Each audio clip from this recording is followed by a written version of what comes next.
Bible पाठ पाठ 86। यीशु का चौंकाने वाला ज्ञान। नमस्ते और शुभ दिन। यह है बाइबल बाढ़। एक बाढ़ वो व्यक्ति होता है जो किसी परंपरागत मौखिक परंपरा से संबंधित कथाएं सुनाता है। मैं यहाँ हूँ ताकि आपको यह सुनाऊं और समझाऊं कि बाइबल का साहित्य ईश्वर और इंसानों के बारे में क्या कहता है। आज हम जहाँ हैं वह है यीशु नए नियम का केंद्र है। वह उस कहानी का मुख्य पात्र है।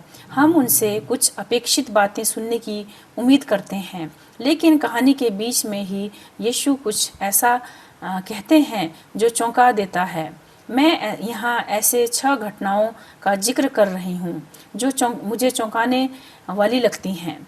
पहली, पतरस और टैक्स वाली मछली की कहानी। मत्ती 17:24 से लेकर 27। जब यीशु और उनके चेले कफरनहूम पहुंचे तो मंदिर कर वसूलने वाले पतरस से पूछते हैं कि क्या तुम्हारे गुरु कर नहीं देते? पतरस कहता है हाँ। जब वो घर में आता है तो यीशु उन्हें पहले बोलते हैं ताकि हम उन्हें ठेस ना पहुंचाए।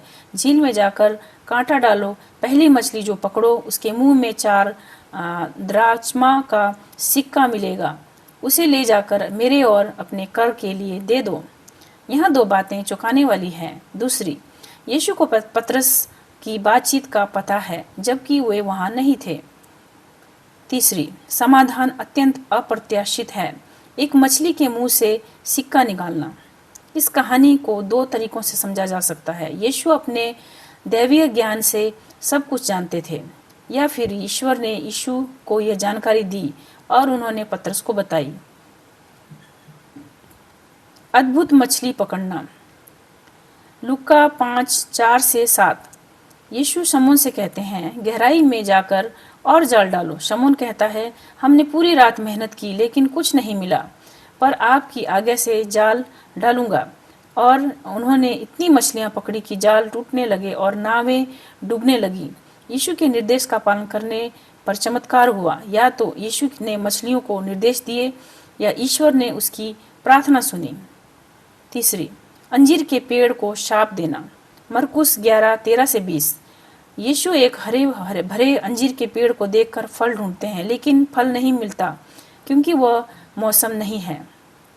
फिर वे उसे शाप देते हैं, अब से कोई तुझसे फल ना खाए। अगली सुबह वह पेड़ जड़ से सूखा होता है।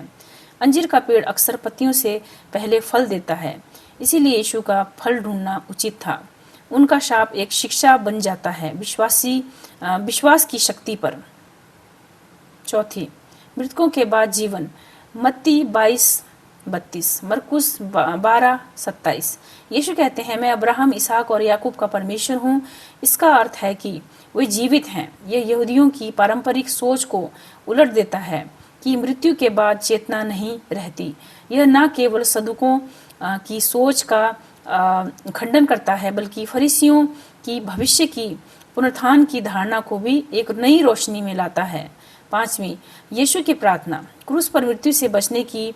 मत्ती से 26:39, लुका 22:42। यीशु प्रार्थना करते हैं हे पिता, यदि हो सके तो यह कटोरा मुझसे टल जाए, परंतु मेरी नहीं तेरी इच्छा पूरी हो। यह चौंकाता है कि यीशु मृत्यु से बचने की प्रार्थना करते हैं, जबकि उन्होंने स्वयं कहा था कि मानवता के उद्धार के लिए उन्हें मरना होगा। ईश्वर इस प्रार्थना का कोई जवाब नहीं देते, यानी यह ईश्वर की इच्छा थी। छठवीं, नरक की चेतावनी। लुका 12:4-5। यीशु कहते हैं उससे डरो जो शरीर को मारने के बाद नरक में डाल सकता है। यह चौंकाता है कि शांति का राजकुमार कहे कि ईश्वर इतना सामर्थ्य है कि वह मृत्यु के बाद दंड दे सकता है। इसका अर्थ है कि ईश्वर का न्याय भी उतना ही महत्वपूर्ण है जितना उसका प्रेम। यीशु की कहानी किसी भी मानवीय मिथक से अलग है। ईश्वर का पुत्र मानव माता से जन्म लेता है ताकि वह मानवता के पापों के लिए मर सके।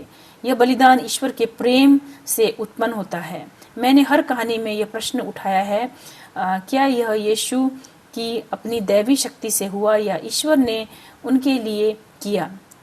बाइबल बाढ़ यीशु की मानवता पर अधिक विश्वास करता है, लेकिन यदि कोई उनकी दैवी शक्ति में विश्वास करता है तो वह भी उचित व्याख्या है।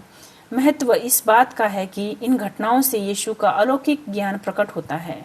सारांश, यीशु की ये छह चौंकाने वाली घटनाएं केवल कुछ उदाहरण हैं। अन्य पौराणिक कथाओं के देवताओं के विपरीत यीशु की कहानी पवित्रता, न्याय और प्रेम से जुड़ी हुई है।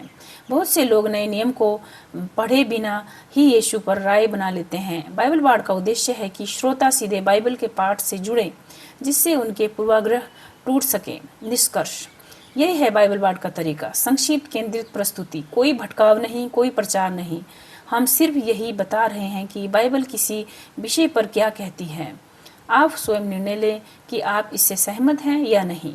बाइबल पाठ पॉडकास्ट को पैट्रियन पर सहयोग करें। केवल $1 प्रति सप्ताह और $5 प्रति माह या GoFundMe पर दान करें। बाइबल पाठ खुद कोई वेतन नहीं लेता और किसी भी दान से निजी लाभ नहीं उठाते। अपने प्रश्न और सुझाव हमें भेजें BibleBardUS@gmail.com पर। संपर्क और social media: Amazon, Facebook, Instagram, iTunes, Rumble, SoundCloud, Spotify, TikTok, Tumblr, Twitter, YouTube. धन्यवाद। आपका दिन शुभ रहे।